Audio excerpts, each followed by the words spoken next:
Good morning. Happy Monday. June 29th. Almost July 4th.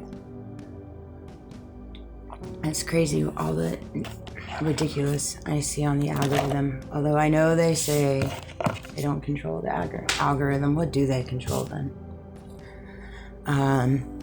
That said, you know what I'm picking up on here in the last few days? What I see a lot of is, so for example, you have a system, you have a government, you have people, you have organizations, you have entities, you have religious groups, you have whatever, fill in the blanks, right? They do 5 horrible things, but when they do one semi-good thing, we have to fixate on that. We forget the 5 other horrible things that they did. It's really unique to see, actually, in the makings of it.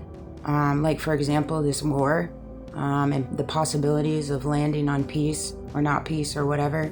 But I guess we're all supposed to forget everything they've done up until this point because we've landed here and they're possibly, maybe, hopefully, landing on some kind of peace.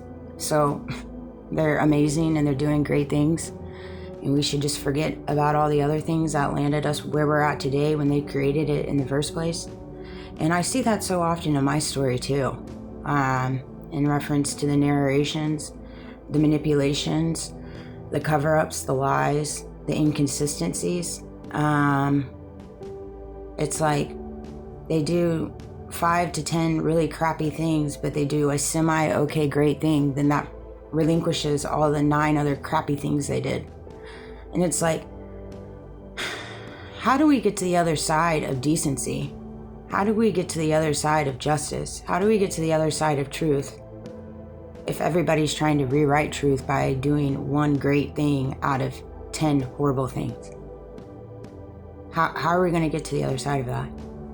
I'm trying to land on that answer myself, so I'm all ears. But it's something I'm picking up on, and I think it's comical because in the same aspect of it, it's just the storytelling. It's just them playing with storylines because everything's a show. I mean, we're all walking through a Truman Show in some way, shape, or form. Maybe some more so than others. But at the same aspect, we're all walking through a dang Truman Show at this point, and it's all a show. It's all a facade. It's all imagery. Used to have you look here, forget about this, fixate on this, carry this image here, carry this false facade here, carry this narration over there, carry this cover up on the front lines. And it's just like, golly, at what point do we all wake up and realize, okay, wait a minute, this is not the life that we're supposed to be living here on earth when it comes to these type of things, when it comes to this type of systematic abuse. And we all play our parts in the way that we play. I see it so evidently now, where really prominent people are playing their hand in it. And they're respected people. I have the utmost respect for them, but I question certain areas of it because you're playing into the pot too. And the way that they're using you to. And so often enough, I see such an overgeneralization, and sometimes I do that too, and I'm really trying hard to work on that, to not overgeneralize certain things.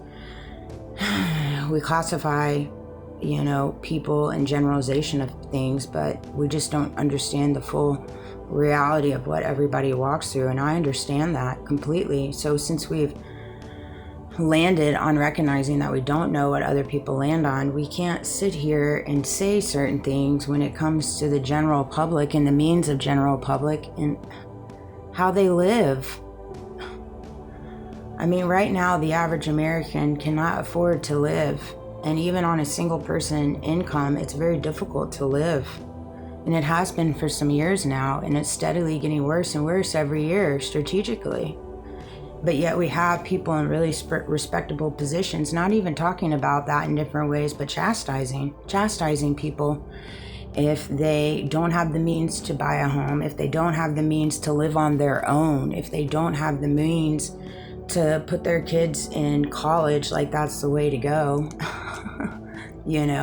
And it's just so interesting to me because it's like it's easy for you to sit in your ivory tower that you're in and throw these generalizations and classifications of certain things when you have no idea.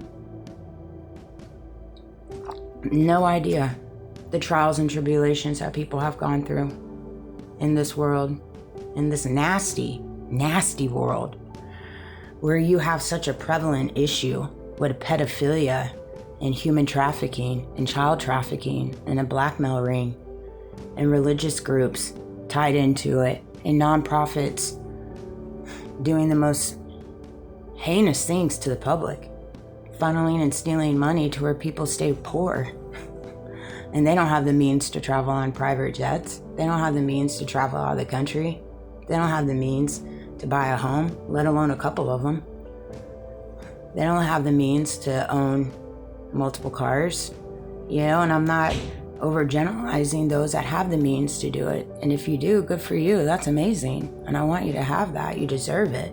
You deserve it. But just remember to carry humility and humbleness based off the fruits that God's provided you, and make sure you remember to give back. And make sure you remember that there's going to be people in this world, the 10 people standing next to you that don't maybe have the means to have those things, and they may never their entire years on this earth. And imagine how that makes them feel. I get it. You got to work hard. You got to hit the grit. I get that completely. I never wanted anything handed to me by any means, not by any of these crazy people in this world. You don't want to give them an inch of your life. You don't want to take handouts. You don't want to take bribes. You don't want to be on the food chain where they control what you say and what you do and how you play into the movie. You definitely don't. So it's going to be a little bit of a harder road. You might have people driving like maniacs on the side of the road next to you intentionally. You might have a military presence within your community acting a dang fool, losing sight of their integrity and their honorability. You may have some of these things, right? You might have community involvement. You might have the most. They may actually do the most. I can guarantee that. But at the same time, it's like, well, golly, if they're doing the most, I guess you got something that they need to do the most about, don't they? Otherwise, they wouldn't be doing the most. I guess you're threatening to something, someone, apparently. Otherwise, they wouldn't be acting a dang fool. Not making a dang bit of sense, neither. That's the hardest part sometimes for me when I watch some of these podcasts and I watch some of the news that's on in the living room and the algorithm and all this stuff. It's like, I'm sitting here watching and I'm like, man, none of this is making a dang bit of sense. Truth be told. And I think it's designed not to make any sense. To where you go into this world and you're lost, you're broken, you don't have a sense of purpose, you don't have a sense of belonging. I think it's also designed to make you feel less than what you are, carry insecurities, self-worth value. I think it's designed in a lot of different ways to make you feel inadequate and feel like you don't belong in certain areas of this world. Because if you don't stay in the line with them and their thoughts and their opinions and how they feel they're doing their duties while on the sidelines doing some really wonky stuff, whether that be in the law enforcement, whether that be in the local governing or the governing all the way at the top. It's just so crazy to me what money has done to this world and what it is doing to people individually in some way, shape, or form, collectively, and it's hurting us all collectively. And that goes without saying. It just is. Even those that don't have a lot of money and those that have a lot of money, it's hurting us all individually. You can just see it. You really, truly can. And it's just one of those things. But yeah, that came to me. I've been picking up on that where it's like, oh, okay, so now we live in a world where someone or an organization does 10 really crappy things, or the government does 10 really crappy things, but they do one semi-okay thing so we can forget about the 10 crappy things that we do and let's fixate and obsess and only talk about the one good thing that they're doing instead of the reality that they're not even fighting for truth for Charlie. They're not even investigating the corruption within the actual sphere of everything. They're not investigating these nonprofits. Instead, they're spending their time elsewhere. You gotta ask why.